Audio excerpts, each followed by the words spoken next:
Let me give you a problem most founders don't really realize they have inside of their business. You can have a business currently doing 100K a month, 500K a month, a million a month, even 5 million a month, and still have a company that nobody sophisticated really wants to buy. Because revenue doesn't make a company sellable. Dependence does.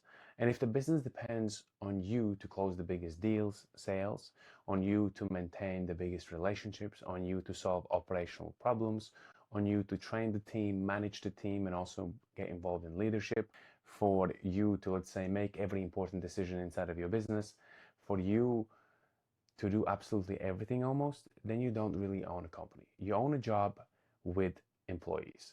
And that's uncomfortable distinction where what we are going to explore today. Because when a serious buyer looks at your business, they're not asking how much revenue did the company actually make.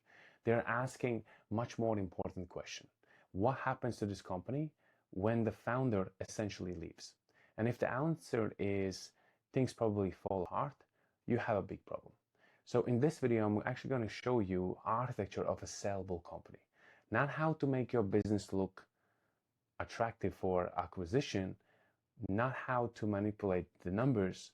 I'm talking about how actually build a company that another sophisticated operator could take over and continue running. We're going to break down the 8 things that determine whether the business is an asset or simply an extension of you. I'm going to actually give you a framework you can use to audit your own company, because here's the goal. Don't build a business that you can't sell. Build a business that is sellable because it's built correctly. And that's what I want to actually show you. Because you don't want to just build a business, but you actually want to build a business correctly. A correct business is built that has substantial amount of value, not only to the founder, but also to the person that wants to acquire your business. The biggest misunderstanding about selling a company is this.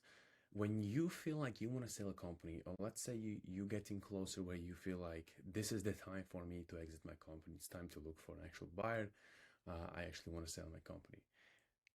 The biggest misconception, the biggest misunderstanding is that you start to install the right systems when you are about to sell your company. You start to kind of clean up the company when you are planning to sell a company. So this is the biggest misconception about exit. You see, most founders think when I'm ready to sell, I will clean up everything. And that's really backwards, because you don't build a sellable business at the point of you wanting to exit. You build that years before. You build that way before you actually want to sell your business, because you want to condition your business to a point where it can be actually sellable. And so suddenly what usually ends up happening with a lot of businesses is that, let's say you want to sell a business and you say, hey, what do I need to do to kind of clean up to make sure I can actually sell my business? But if you are a founder and you are still 50, 60, 70% involved inside of your business, like you're doing fulfillment, maybe some closing, a lot of decisions going through you, you don't have a sellable business. Nobody's going to buy a business where the founder is almost fully involved in the business, because automatically means they need to buy you instead of the actual business, because you are currently the business. Another big thing is sometimes it's like, hey, what do I need to do to sell my business? And then they kind of realize, okay, I have mostly referrals. I need to maybe get a few leads. And then I need to get few leads. I need to get a couple new customers coming in now and then it's like, it's going to be a sellable business. The point you need to understand is dependency on referrals is the biggest no-no. Because yes, you can sell the business with referrals, but the value, a lot of people are going to look at that. A lot of investors that want to invest in a business or buy a business are going to look at it and going to see it as an actual constraint in the business. Because if the founder has the relationship built with the referrals and the founder moves away, what ends up happening is that most of those referrals build trust with the founder, not the actual business. And so once the founder moves away, then suddenly the entire revenue just disappears in that business. And so yes, maybe you say, well, I can get new demand. Unless your demand is predictable, like consistently predictable. It's not like you have 5 new clients come this month, 3 new clients come the next month. No, you need to have predictable client acquisition inside of your business. That is not purely based on referrals. And ideally, it should be 50-50. If you really ask me, I would prefer to have at least 60-40. 60% of new clients coming in, that's predictable acquisition, and 40% of referrals, okay? Because you want to show that your business is predictable in making actual capital. Another big thing is that if you have a team built inside, but you don't have any documented processes, you don't have a lot of SOPs, you don't have any systems inside a business, it also becomes a really big problem. So the buyer essentially is asking this question: if I give you money, what exactly am I buying? And that's a profound question.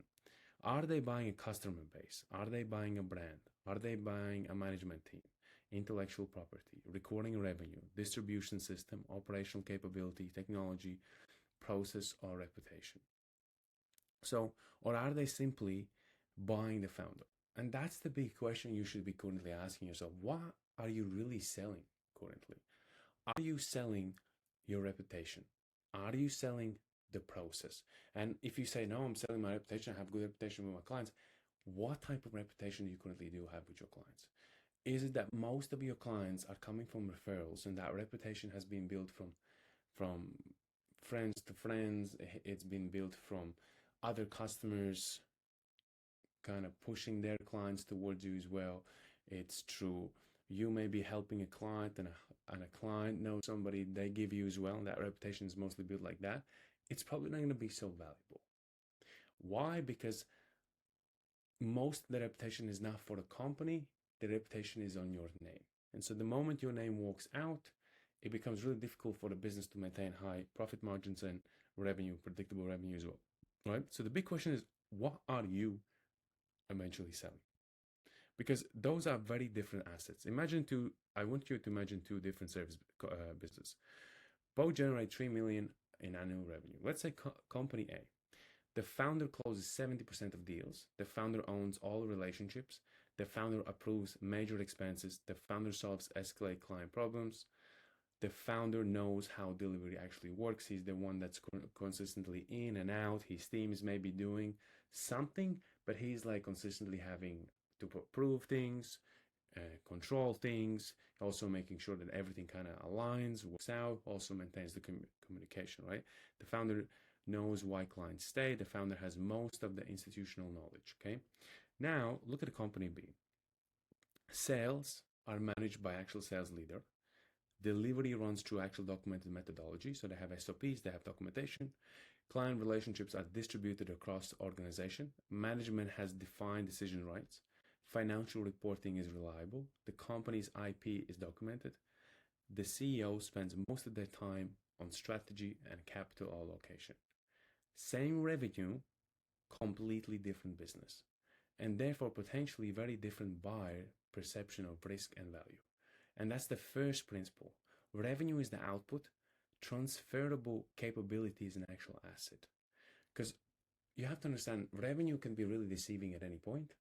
Most of the times, it's the systems that are responsible for the revenue. You're not just randomly getting revenue. You have built something inside of your business that is responsible for getting that revenue.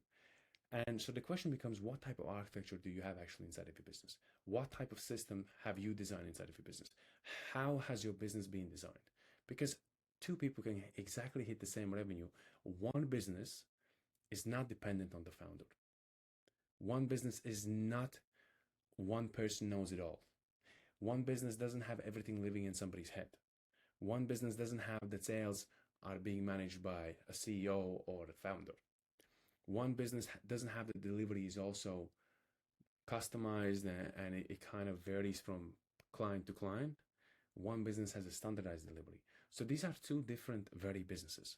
And you have to understand that when somebody is trying to acquire your company, they're going to look at ins and outs of the company. They want to ask themselves, how much do I actually know about the business?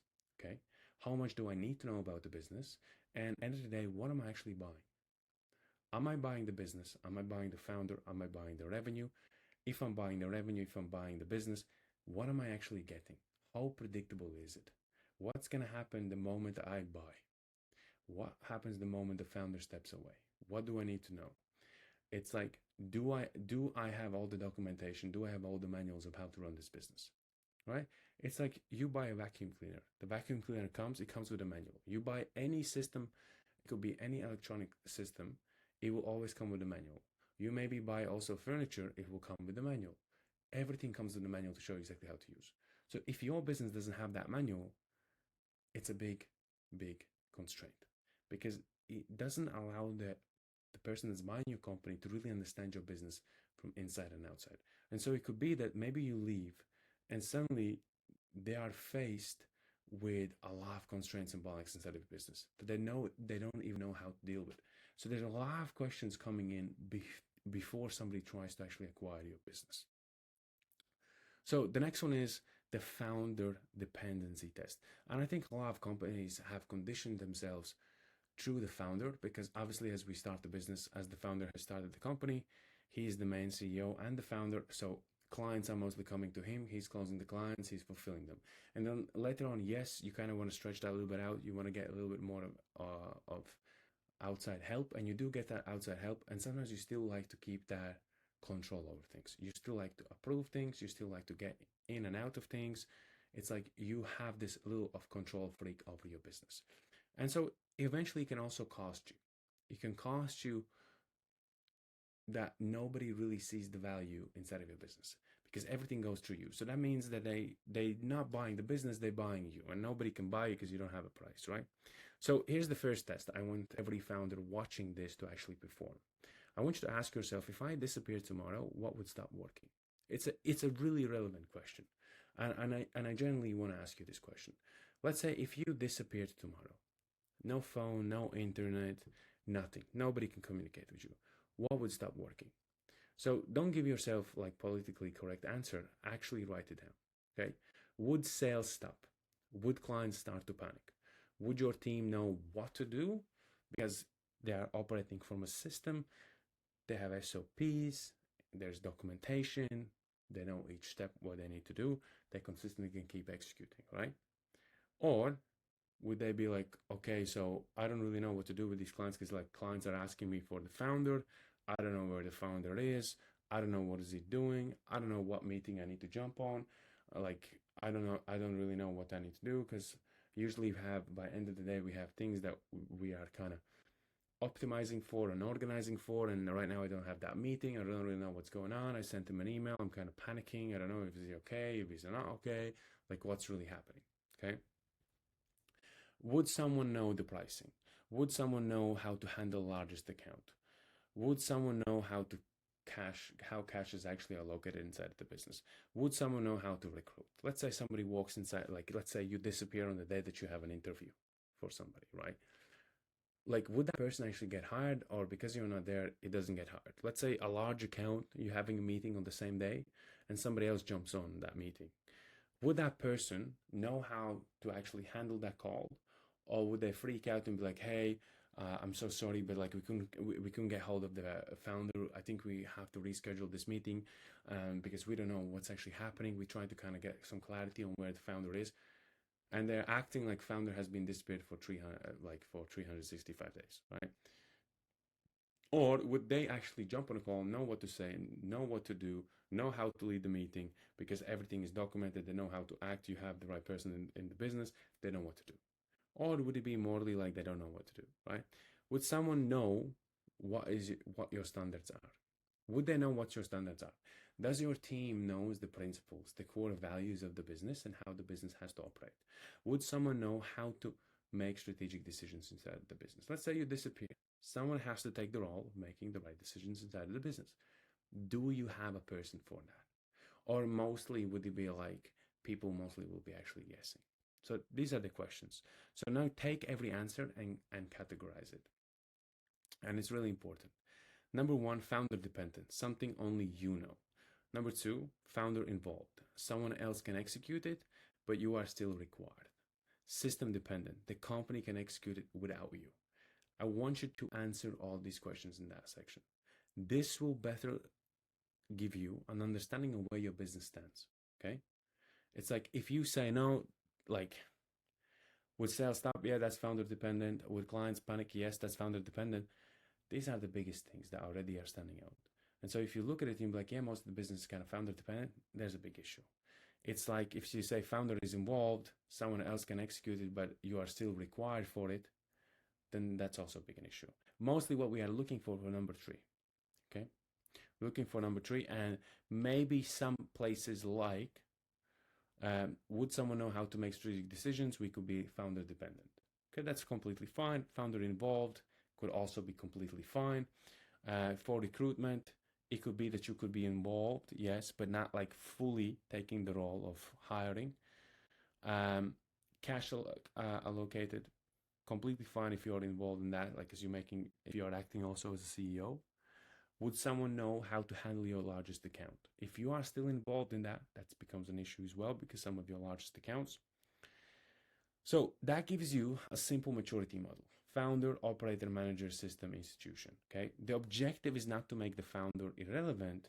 That's not leadership. The objective is to make the company operationally independent of the founder, right? So we originally, like, and essentially, when any original company is trying to go to a stage of where they are being bought, every single company is going to look how much of the founder is actually involved. And the lower that number goes, the lower the percentage goes, the more the company is valuable. The higher that percentage goes, the less that company is actually valuable. And hey, listen, you could be generating 10 million a month. It's not about the revenue. It's about like, how is that 10 million a month actually being generated? Who is actually generating the 10 million? How predictable is the 10 million? Who's making decisions behind it? How is the company moving? In what stage the company is? Where is the company going? How is it growing? How people are thinking? Are they independent thinkers? Do they know how to think? Do they have decision rights? Do they have governance under as well? Like, do they have an actual design business, or is it mostly one person's holding the heavyweight? Okay. So the 8 layers of a sellable company. Now, I want to build the entire architecture with you. A sellable service business needs 8 major layers, okay? So number 1 is a predictable revenue, so that consistently money is coming inside the business, sales. To kind of like, this is going to be covered anyway, but to kind of importantly kind of state that predictable revenue cannot come purely just from referrals, okay? Referrals is great, but in my eyes, when I look at like a company that could be sellable and somebody could value the company, 60-40 would be kind of a great balance, right? 60% from new, 40% from referrals, okay? If it's 70-30, even better, but like you want to keep it 60-40. You can have it to 50-50 as well. Like, I'm not saying it's a big deal, but you cannot have that referrals is mostly coming inside of the business, because that could mean that there is a potential risk of somebody buying the business, the founder suddenly changed, let's say and somebody's acquiring your company because they want to add your company with another company because they're expanding, and they may look at it and be like, you know what, like most of those clients are working with the business owner because like there's majority referrals. Okay, so number 1, predictable revenue, healthy economics as well, transferable client relationships. Okay, so what does the transferable client relationships mean? It means that the founder is not only involved in those relationships. Okay, they're mostly there for a transformation that they trust in the actual company. Okay, not transformation that they trust in the founder. Number 4, repeatable delivery. Okay, so repeatable delivery means that there's no guessing, there's no customization. It's mostly standardized. We understand the outline, we understand the concept of how the delivery is happening. It's standardized, it's systemized. Okay. Number 5, independent leadership. Really important, because if most of your leaders are coming back to the founder and founder is still making the majority of decisions, it becomes a bottleneck. Okay, and that's something that you look out for the time when you're actually thinking about to sell your company. Okay, so number 6, intellectual property. So you have actually information, intelligence, your own intellectual property inside of your business. Okay, 7, institutionalized systems. So that means your business is mostly systemized. And 8, strategic independence. Okay, so let's break down number 1. So predictable revenue. So the first question isn't how much revenue do you make, it's how reliably can this company generate revenue.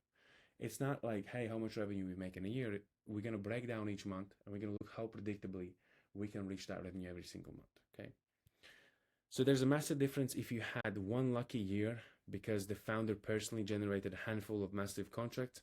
that's not the same as having a repeatable commercial engine. So like we have to look of how exactly each of those opportunities are entering the business and how predictable it is. Okay, we're gonna look from the actual, if it's ads mostly, great. If it's ads, it's great. If it's cold email, it's great. So they have a cold system inside or installed in the business that predictably gets these leads. If it's mostly like just a founder went out, networking opportunities, some referrals, and founder did most of the work and he got those accounts in, it's not gonna look good. I don't think anybody wants to buy a business where they don't have a full control over how revenue is actually coming inside the business. Okay, so essentially the buyer wants to understand this. Where do customers come from? Are they coming from ads? Are they coming from cold? Are they coming from outreach? Are they coming from partnerships? Are they coming from networking events? Where are they coming from, right? Number two, how are they being qualified? Important. So like you should have systems in place for that. So if you have referrals, mostly you probably won't have qualified systems and you won't have that. So that's a big no-no. But if you do have, they're gonna look at, obviously if you have referrals, only referrals coming in, I don't think you're gonna have like a lot of qualification systems installed inside your business. But if you do have them, let's say, and your business is not morely on referrals, it's morely on new client acquisition, they're gonna look at like what is the qualification process, what does the funnel look like, do you have a funnel in place, how optimized that funnel is for conversion as well, right? Then how do they enter actual pipeline? How are opportunities converted? How long does it take? Like, so the closing cycle, the entire sales cycle, who owns the process, and what happens if the founder isn't selling? Big thing. If the founder isn't selling, the company is still selling, that's a good sign. Okay. So this is where your client acquisition operating system matters. You want demand, qualification, pipeline, sales, onboarding, and expansion. And each stage should have ownership, KPIs, processes, technology, and accountability. These are really important processes. The ownership, you have to have one person specifically owner of that specific outcome, a KPI attached to it so we can actually measure, increase it, ramp it. Processes, the entire process of how everything works, technology to help to increase maybe the strengths of the system, to amplify the strengths, and accountability, obviously. Okay, we are accountable for the outcomes we make. If the real answer to how you get customers is people know me, the buyer isn't acquiring a company. They are acquiring essentially you, which in their eyes is not really worth it, because the moment they buy you, they buy your company, you walk away, those clients walk with you, and there's no revenue anymore in the business, right? So there's no value really in the business. There could be value for you, but it's not value for the investor, what I'm saying, because investor wants to make money. They are investing into something to get return of investment. Okay, number two, healthy economics.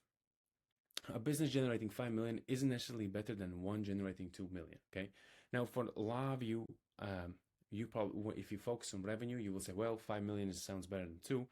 Not always, because we really have to look at it like, how is that 5 million being generated, right? What does it really take to generate the 5 million? And what does it really take to generate 2 million? Because sometimes revenue could be really deceiving. Okay, so you have to understand the economics underneath the revenue. So you look at gross and contribution margin, you look at CAC and lifetime value, retention and client concentration, revenue per employee, and delivery capacity as well. A strong business gets more efficient as its systems mature. You want economical flywheel. What does that look like? Better acquisition, better clients, better delivery, better retention, stronger reputation, and better acquisition. Okay. Number 3, client relationship cannot live inside the founder. If the founder personally owns the relationships with the top clients, the buyer sees a major risk. Okay, the company needs institutional relationship through account ownership and success plans, CRM history and communication records, stakeholder mapping, and escalation procedures. Number 4, repeatable delivery. Okay, the founder cannot be a bridge between the sales and operations. That's a big no-no, because usually what ends up happening is like the founder's doing delivery and then he's doing the sales and he's like the bridge between them. It's really difficult because it's taking a lot of time away. You're mostly involved, and that means we have 2 potential broken systems. We have one broken system that is sales, and another one could be potentially fulfillment, because if the founder moves away, both of these systems stop working. Okay, so expertise must become organizational capability to define progression. So you have knowledge, methodology, framework, playbook, process, system, and organizational capability. Number 5, leadership that can operate without you. Eventually, the founder must stop being the answer to every single question. You need clear roles, decision rights, and accountability. A sophisticated company asks who owns this decision, not who is the smartest person in the room. Number 6, you turn your expertise into IP. Convert personal expertise into company capability. Capture your knowledge through methodologies, frameworks, diagnostic tools, proprietary data. This allows the companies to survive leadership transitions. And so, like, instead of you hire somebody, let's say, I'm going to give you a good example. So let's say we hire, I'm going to use a closer because I feel I'm going to use a closer, and then I also going to use, like, let's say, a director, okay? So first, let's go with an example with a closer. Say I hired a closer. Now the closer comes in, he has his, like, objection handling, his knowledge. He's, like, doing this for 10 years. He's a great player, like, absolute animal in the game. He's closing objections. I'm, like, founder super happy. This guy's an absolute legend. He's closing, making sales. He knows how to handle objections. Like, I jump on calls. I mostly learn from him. Amazing, right? Everything's going great. One day, suddenly he says, listen, I got a better offer somewhere. I got a better offer and I don't feel like this is for me. I have already made my decision. I want to go. You maybe try to stop him, like, hey, we're going to give you something more. And he says, like, no, it's not about that. It's like, I already had the conversation. Things happen. I made my decision. I'm going. Now they leave. What happens? Now, because your closing process, your sales process was dependent on one person, that person left because that one person was the entire system. So your entire system just left, and now the entire wheel is broken. And guess what? You don't have another wheel. Why? Because you didn't collect none of the knowledge that that person knew. You didn't collect any of the objections that he knew, expertise, his intelligence, anything. That had to, originally, if somebody comes in, you have to capture all of what they know, how they execute, because you own them. And so you own the knowledge they have. And so you have to take all of the knowledge they own about the specific key role that you are actually employing them for. So you have to take all that knowledge and you have to transfer it into actual frameworks, methodologies, diagnostic tools. And so it becomes company's data. It becomes company's knowledge. So when he leaves, we can get somebody else in, give him what exactly that person did, because that training, that methodology, the diagnostic tools and everything becomes the system. And now we can train them and almost replicate the results. Maybe not to the point where the other person was, but we are very close because we have all the intellectual property. We have collected methodologies, diagnostic tools, frameworks, processes, principles, and everything else. Now we have. If one person leaves and you don't have anything and you are just dependent on one person, you just broke your business. Same goes for director. Let's say director makes decisions. He does the hiring. He does the recruitment, placement, makes strategic decisions, understands how to manage the managers, coach them. Everything's happening great. Suddenly he leaves. You didn't capture none of his knowledge, none of thing, and suddenly your business breaks. And this is only happening because you didn't capture the actual knowledge that you owned. And that becomes the problem. Number 7, build a corporate operating system, okay? Value increases when the organization has visibility and control through systems for revenue, so like pipeline and sales performance, client success, retention and satisfaction, operations, so capacity and workflows, people, hiring and succession, finance, cash and controls, executive intelligence, dashboards and research, okay? Number 8, strategic independence. Could another, this is a good question actually, okay? Could another competent executive take over? That's a good question to ask. If they can understand why clients buy, how delivery works, and where the risks are, you created something bigger than yourself. Okay? But if no executive can take over and you're the only person that can take over, your business is currently struggling to take everything outside of your head into an actual documented process. Okay? The sellability audit. So, I want you to score your company from 0 all the way to 2 for each category to identify where the infrastructure is fragile. Okay, so let's start with revenue. So revenue, is it founder dependent, some repeatability or predictable engine? Score it. Okay, economics, is it unclear, measured or strong and improving? So 0 for unclear, 1 for measured, 2 for strong and improving. Clients, founder only, so that means founder only fulfilling. Shared or institutional. Delivery, founder dependent, partially systemized or repeatable. Okay, leadership, founder led, heavy dependent or independent. IP, founder has everything inside of his head, partially documented, institutionalized. Systems, fragmented, some systems, integrated architecture. Independence, stops without the founder himself, struggles or continues. Okay, so stops without founder, this is fragmented, just so if you didn't catch them. If everything lives in founder's head, okay, so founder's head, founder dependent, founder only, and the first one's founder dependent as well, okay, if you want to take them down. So I want you to score them from 0 to 2, and that will give you a better understanding where you currently are.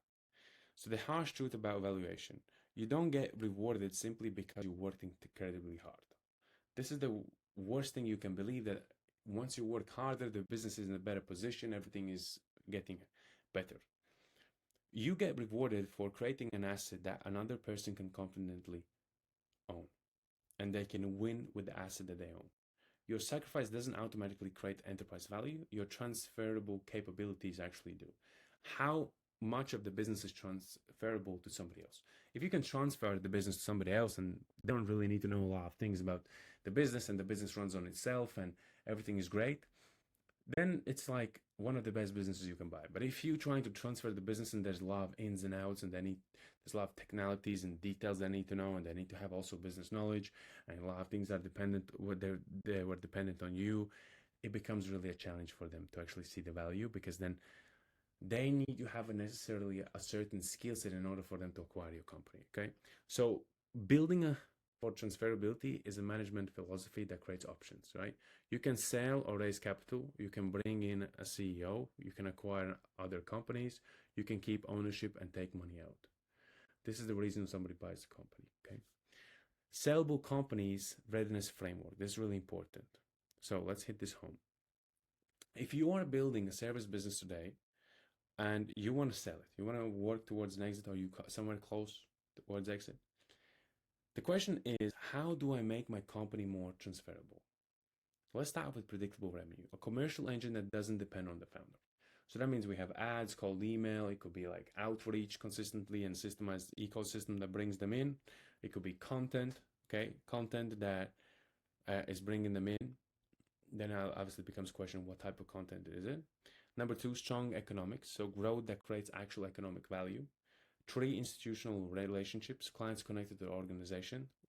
4, repeatable delivery, so this means standardized delivery model, a methodology who make decisions without you. Independent leadership, managers who make decisions without you as well. And what I actually was saying about repeatable delivery is a methodology that consistently produces outcomes. Okay, institutional IP, knowledge that belongs to the company. Operating systems, visibility, control, and accountability. And strategic independence, capability beyond its creator. Ultimately, the goal isn't just to build a business, it's to build an institution, a place where systems carry knowledge and leadership can make decisions. This is the transition from founder to operator to CEO to an actual architect. An architect is building the systems. It's mostly designing the entire building. It's not just brick laying brick after brick after brick after brick and after brick. This is more designing how everything works together, the measurements, the systems, how things move, how mechanically strong they are, how systematically strong they are. This is more about architecture. And this is when you start to focus and think about a business and you start to look at it like an architect, that's when your company is starting to get significant value. So you build something that doesn't just make money, you build something that someone else could actually run and somebody else can actually buy. That's when you know you actually built a company that is sellable. So right now, you're probably standing at crossroads and you really know what's happening. And you currently maybe are on a crossroad thinking, okay, so there's a couple things missing that I need to fix. Or maybe you're looking at this and like, hey, that's perfect. I have a sellable company and I actually want to exit and I want to sell. That's perfect. If you don't have, and you maybe look at it as like, hey, there's a lot of things missing. This is the reason this YouTube channel really exists, is to help you to build the right architecture inside of your business so you can actually then understand what is needed, how do I build this, what exactly I need to look at, and how can I build more value inside of my company? How can I get valuation of my company? How can I have a growing company that doesn't depend on actual founder? If that's you and this is what you are building, then subscribe to my channel right now. I release content like this twice a week, sometimes even more often. And most importantly, hit the notification bell so you never miss my content again. And this way, you will become closer to the architecture of the business you actually want. If you have any questions related to this or any other topics that you want to know, comment down below. I'll do my best to answer.